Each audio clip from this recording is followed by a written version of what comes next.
Welcome to the deep dive. Today, we're going to be diving into the world of generative AI. Okay.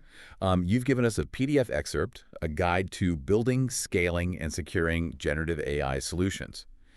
And wow, there is so much to unpack here. Yeah. You're probably already familiar with AI that can, tell a cat from a dog. Right. But generative AI, that takes a step further. It can actually create a whole new breed of cat, one that's never been seen before. Wow. We're talking about AI writing Shakespearean sonnets, composing symphonies, and even designing new drug molecules. Right. It's AI that can create, not just categorize, Yeah. but even the most brilliant AI needs the right foundation, right? Right. That's where data engineering comes in. Yeah. Think of it as the unsung hero behind every AI masterpiece. So what's the most mind-blowing thing about data engineering that most people wouldn't even realize?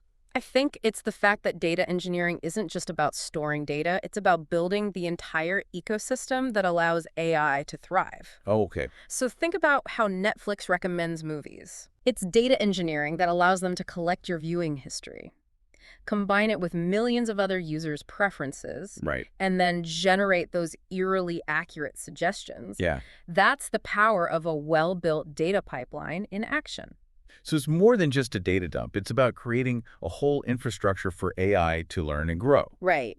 And our PDF excerpt dives deep into this world, especially when it comes to generative AI. It goes way beyond traditional AI, which is usually focused on like tasks like classification or prediction. Right. Generative AI is all about creating something new, something that didn't exist before. It's almost like AI is tapping into the human ability to imagine and create. Yeah, and what's really fascinating is how far generative AI has come. I mean, we've gone from basic probabilistic models in the 70s to these incredibly powerful deep learning algorithms today. Oh, yeah. So, for example, early models might have struggled to write a simple sentence. Now we have AI that can write a full screenplay or even compose a symphony in the style of Beethoven.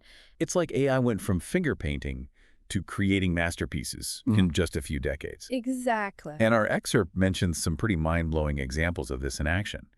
Like AI-generated artwork selling for millions at auctions. I know. Can you believe that? It's incredible. It's a sign of how AI is starting to blur the lines between human and machine creativity. And it's not just about art for art's sake. Right. In fields like medical research, generative AI is revolutionizing drug discovery and treatment development. Right. It can generate synthetic data that allows researchers to test hypotheses and develop new solutions without relying solely on real patient data. So it's not just about creating pretty pictures or catchy tunes.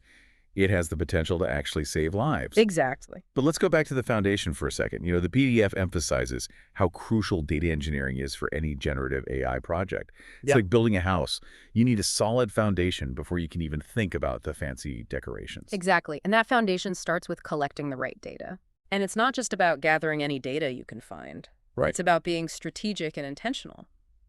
If you're training an AI to write movie scripts, you wouldn't feed it data about cooking recipes. Right. Of course not. The data needs to be specific and relevant to the task at hand. It's like teaching someone to bake a cake. You wouldn't give them a cookbook full of pasta recipes. Right. And speaking of tools, our excerpt talks about different data collection methods, each with its own strengths. There's web scraping for gathering info from websites, APIs for seamless data sharing between systems, and even data from sensors and IoT devices. Yeah. And once you have the data, you need a place to store it. Okay. That's where choosing the right toolbox comes in. Oh. Databases, data warehouses, data lakes, each serving a different purpose. But wouldn't a data lake just become a giant, messy swamp of information if you're not careful? How do you avoid that? That's a great question. The key is to have a clear strategy for organizing and managing the data within the data lake. Think of it like a library. You need a system for categorizing and indexing the book so you can actually find what you're looking for. Otherwise, it's just a room full of random pages. So it's about creating order out of chaos, even when dealing with massive amounts of data. Precisely.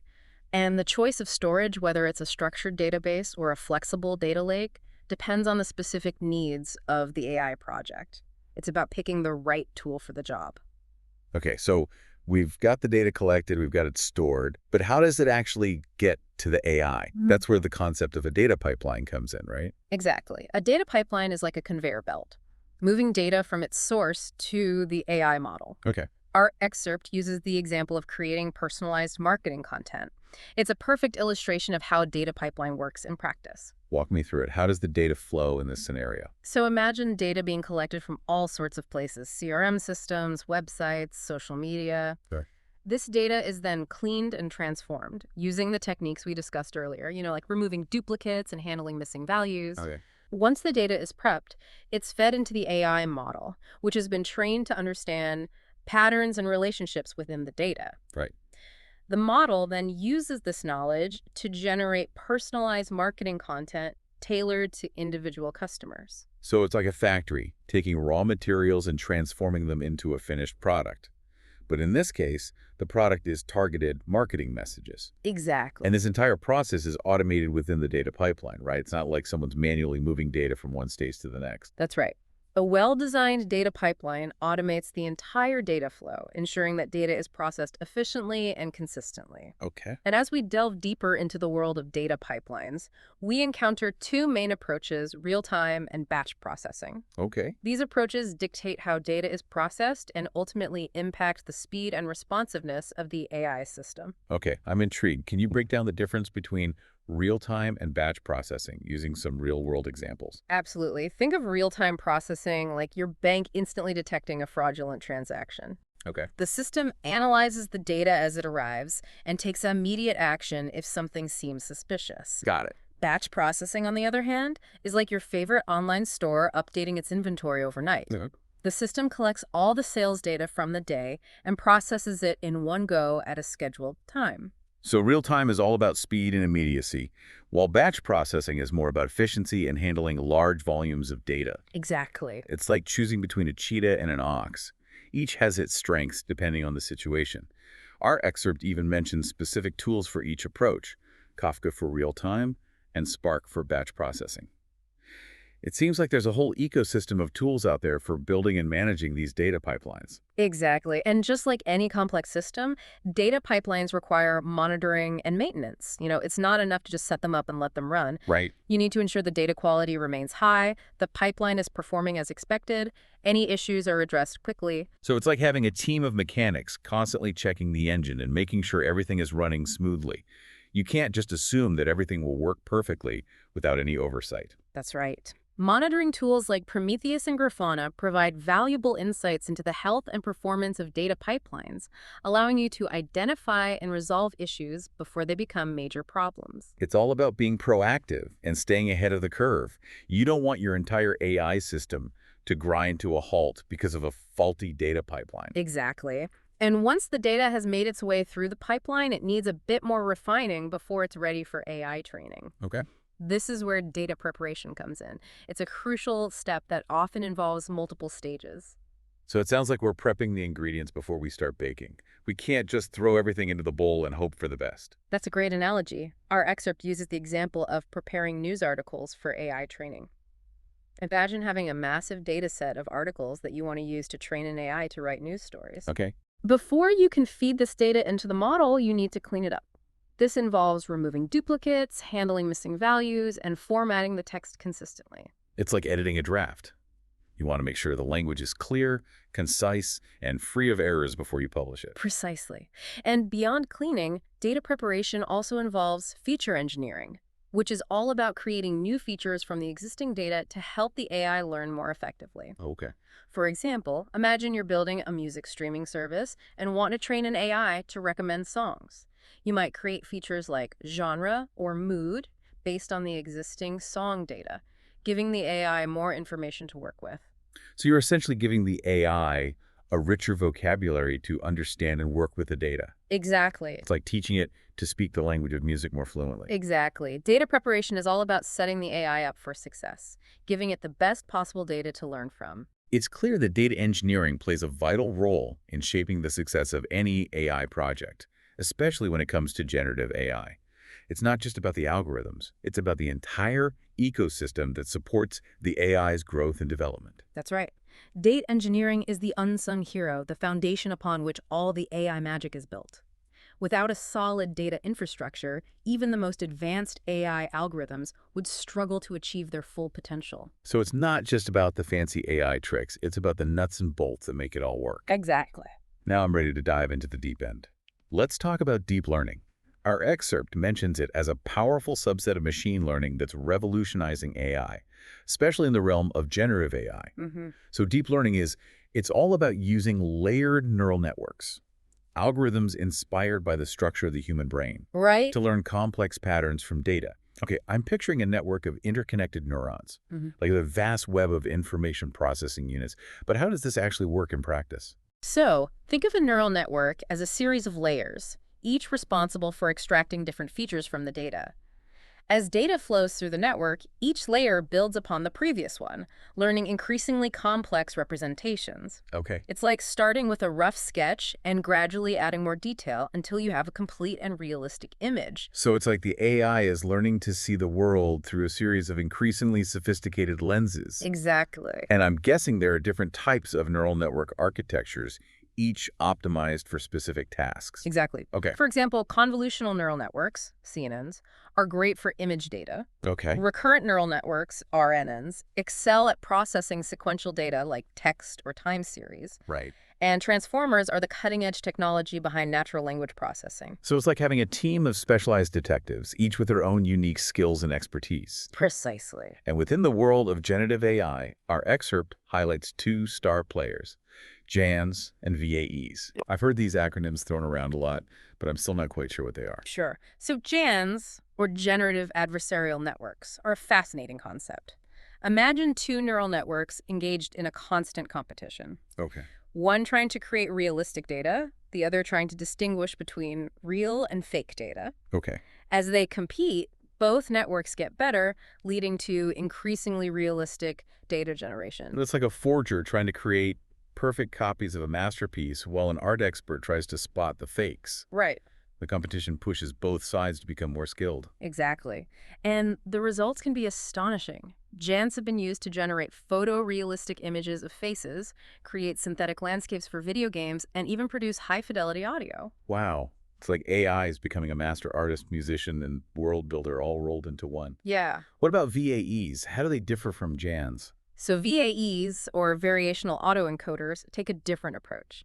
They focus on learning latent representations of data, essentially the underlying structure and meaning behind the data.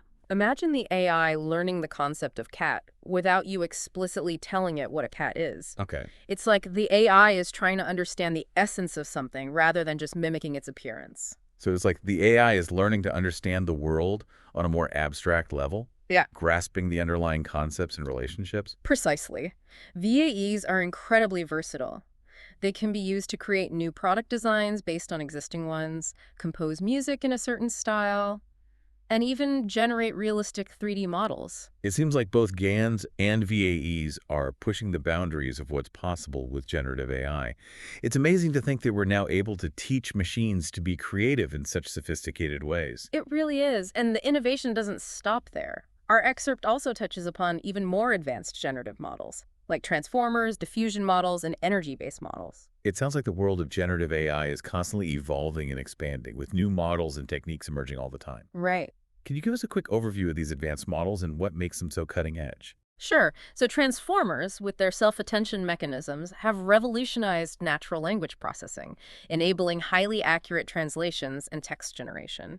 They're the powerhouse behind language models like GPT-3, which can generate human-quality text on a wide range of topics. The transformers are like the masterminds behind AI that can write and translate like a human. Precisely. And then we have diffusion models, which are making waves in image generation.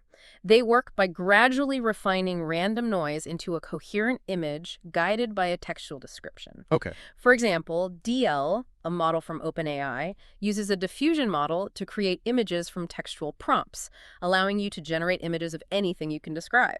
So I could literally type in a cat riding a unicorn on a rainbow, and DLE could create an image of that. Exactly. It's blurring the lines between text and imagery in a way that was unimaginable just a few years ago. Wow. And then we have energy-based models, which are particularly good at tasks like image completion and in-painting. They can predict missing parts of an image or fill in damaged areas, almost like an AI restoration expert.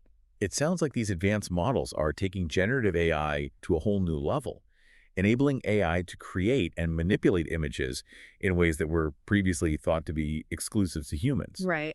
And as we continue to explore the capabilities of these models, we're likely to see even more groundbreaking applications emerge in the years to come. Absolutely. It's an exciting time to be witnessing the evolution of generative AI.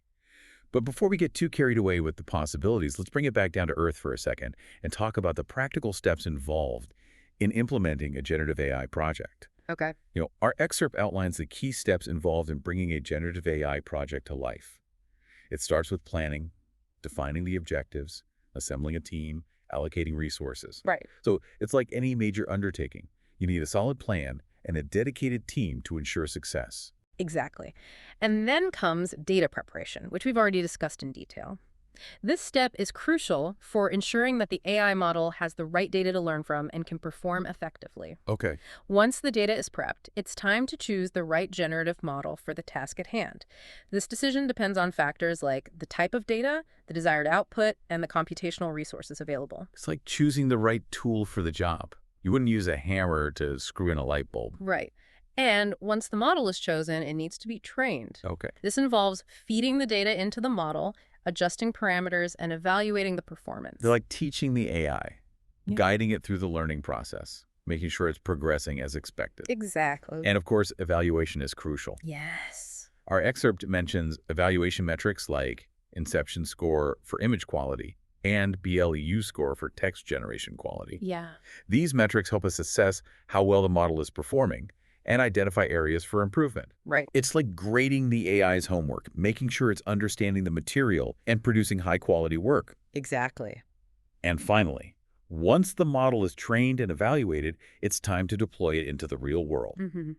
This involves optimizing the model for performance, integrating it into the target application, and setting up monitoring to track its behavior. Right. It's like sending the AI out into the world to apply its newly acquired skills. Exactly. And of course, deployment isn't the end of the story. Ongoing monitoring, maintenance, and updates are essential to ensure that the AI system continues to perform well and adapt to changing conditions. It's like any other system. It needs regular checkups and maintenance to stay healthy and productive. Right. This entire process, from planning to deployment, highlights the complexity and multifaceted nature of generative AI projects.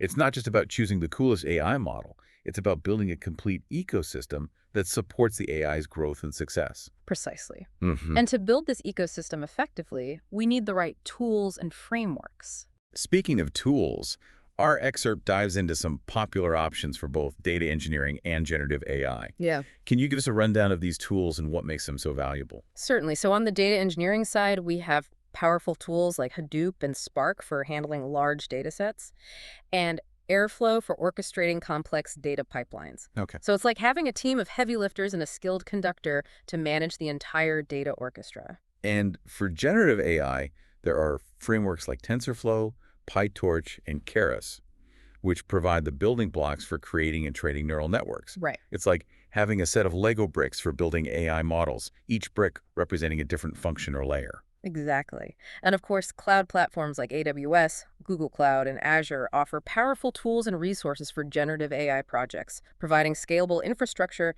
and pre-built AI services. It's like having a fully equipped AI laboratory at your fingertips, ready to experiment and innovate.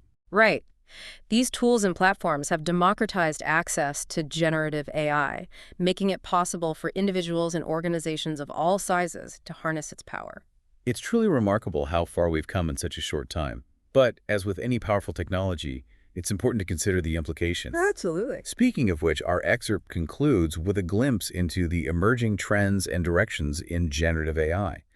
It's a rapidly evolving field, and it's exciting to imagine what the future holds. Yeah. What are some of the trends that you're most excited about? One of the most exciting trends is the increasing power of large language models, like GPT-4. These models are becoming incredibly adept at understanding and generating human language, opening up a world of possibilities in fields like writing, translation, and even creative storytelling. It's like having an AI Shakespeare at our disposal, capable of crafting compelling narratives and insightful prose. Exactly. And we're also seeing the rise of multimodal models, which can handle different types of data, such as text, images, and audio. This opens up exciting possibilities for creating even more immersive and engaging AI experiences. It's like AI is learning to speak the language of the human senses, becoming more adept at interacting with the world around us. Right.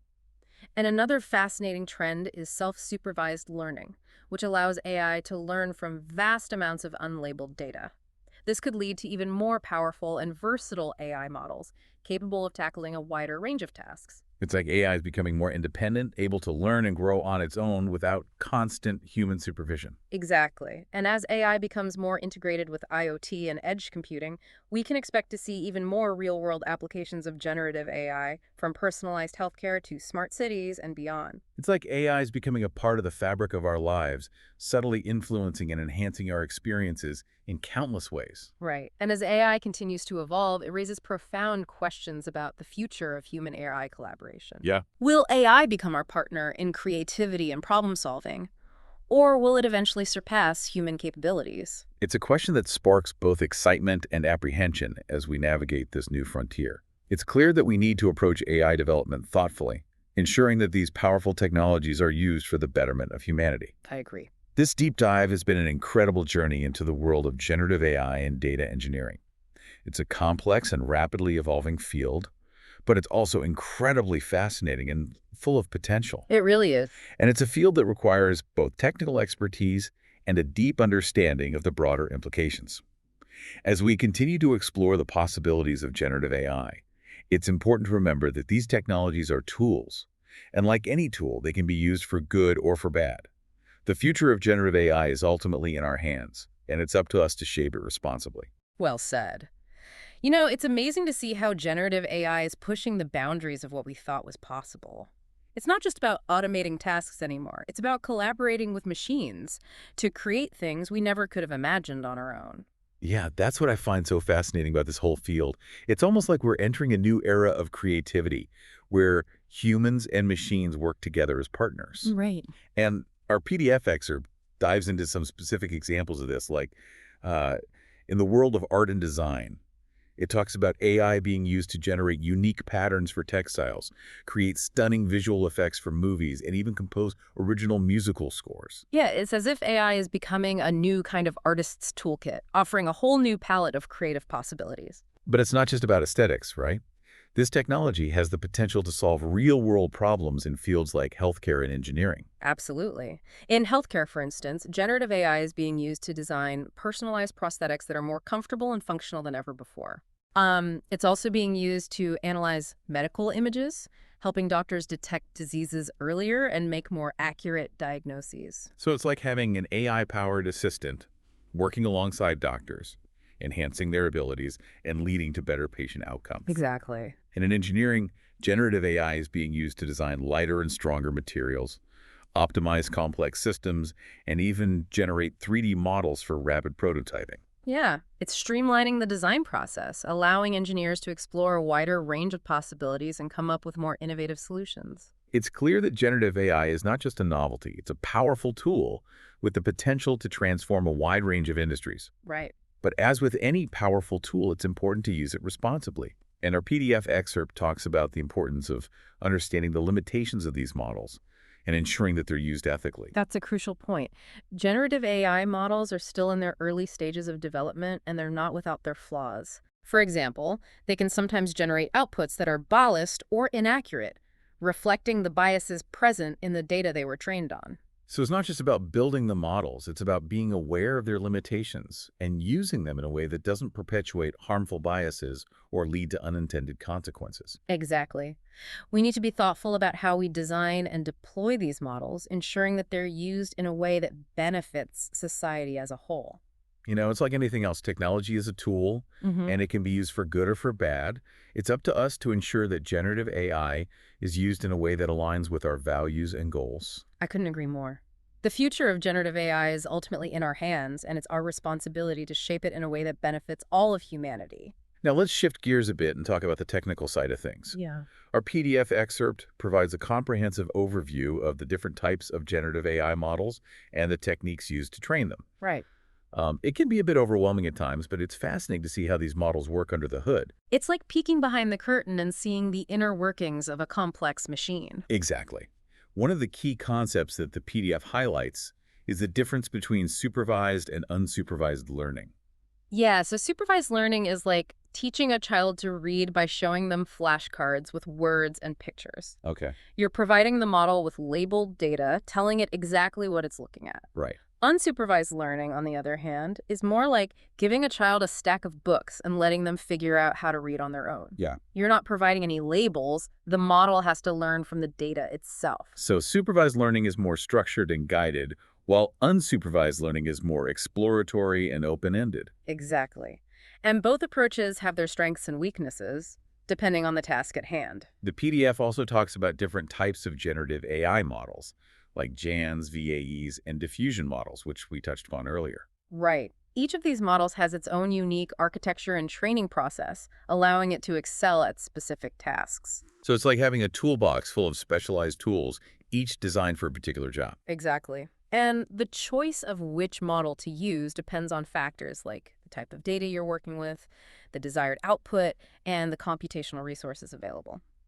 It's clear that generative AI is a complex and multifaceted field, requiring a deep understanding of both the technical and ethical aspects. Absolutely. And it's a field that's constantly evolving, with new models and techniques emerging all the time. Right. It's an exciting time to be following this space, witnessing the birth of a new era of creativity and innovation driven by the power of AI. It really is.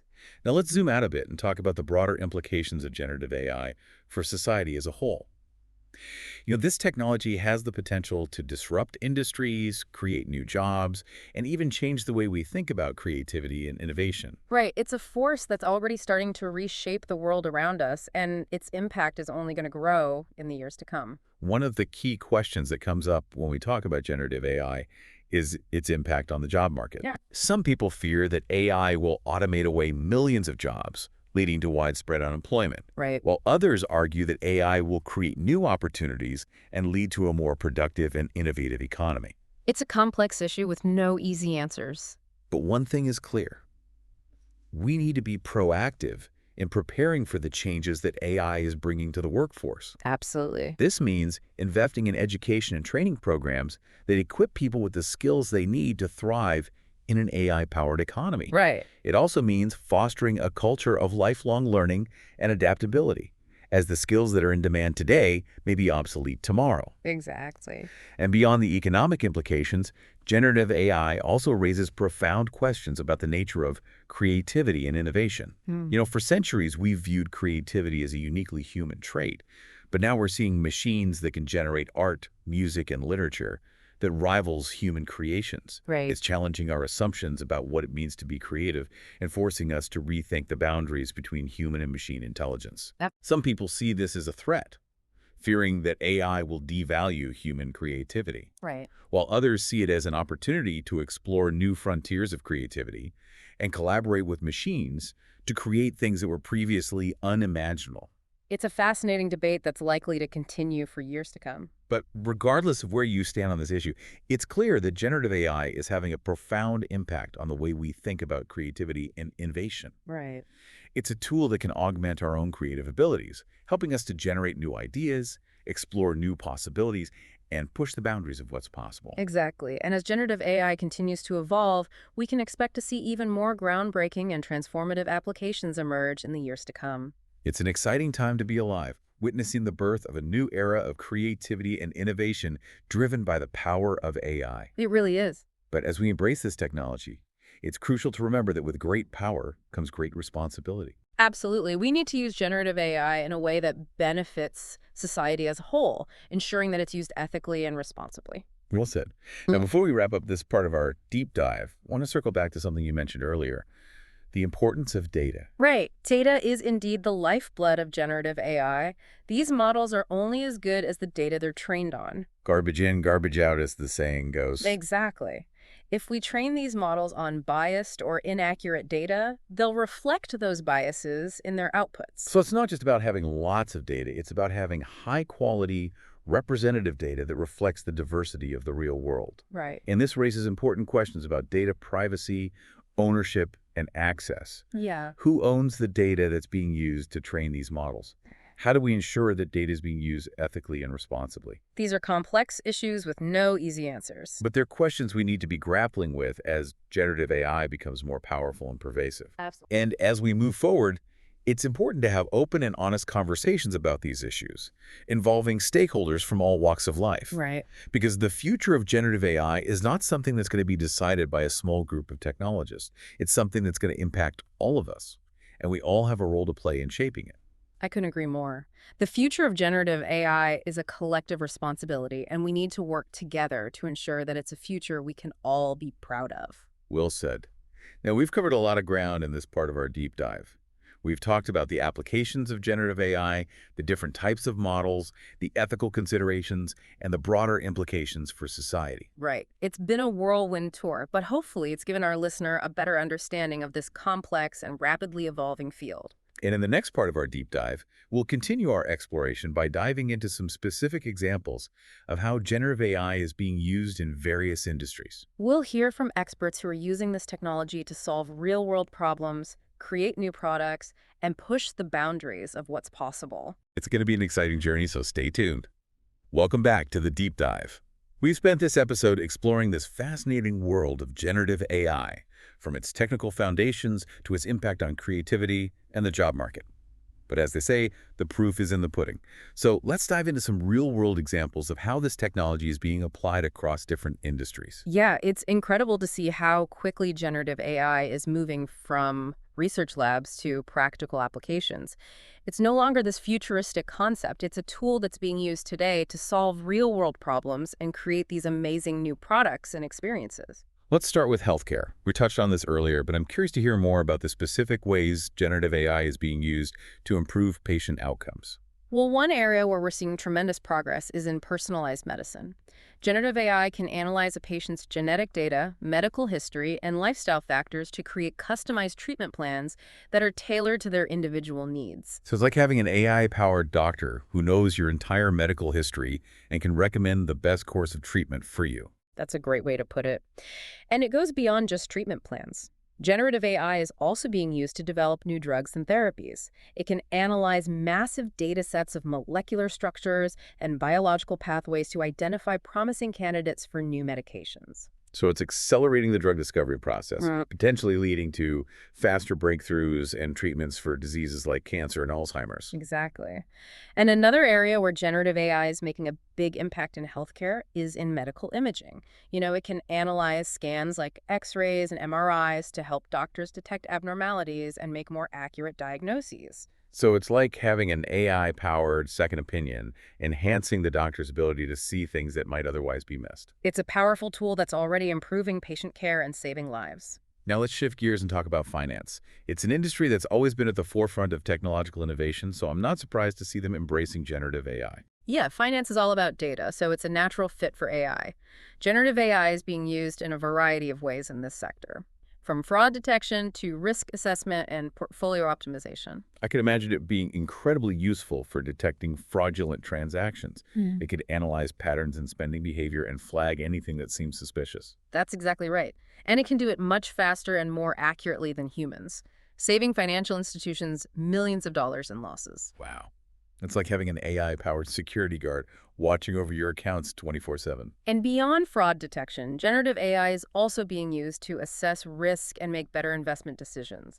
It can analyze market trends, economic data, and company performance to identify investment opportunities and create diversified portfolios that are tailored to specific risk tolerance levels. So it's like having an AI-powered financial advisor, helping you make smarter investments and grow your wealth. Precisely, and it can do it in a way that's personalized to your individual goals and circumstances, something that traditional financial advisors often struggle with. It's clear that generative AI is revolutionizing the way we think about and manage our finances.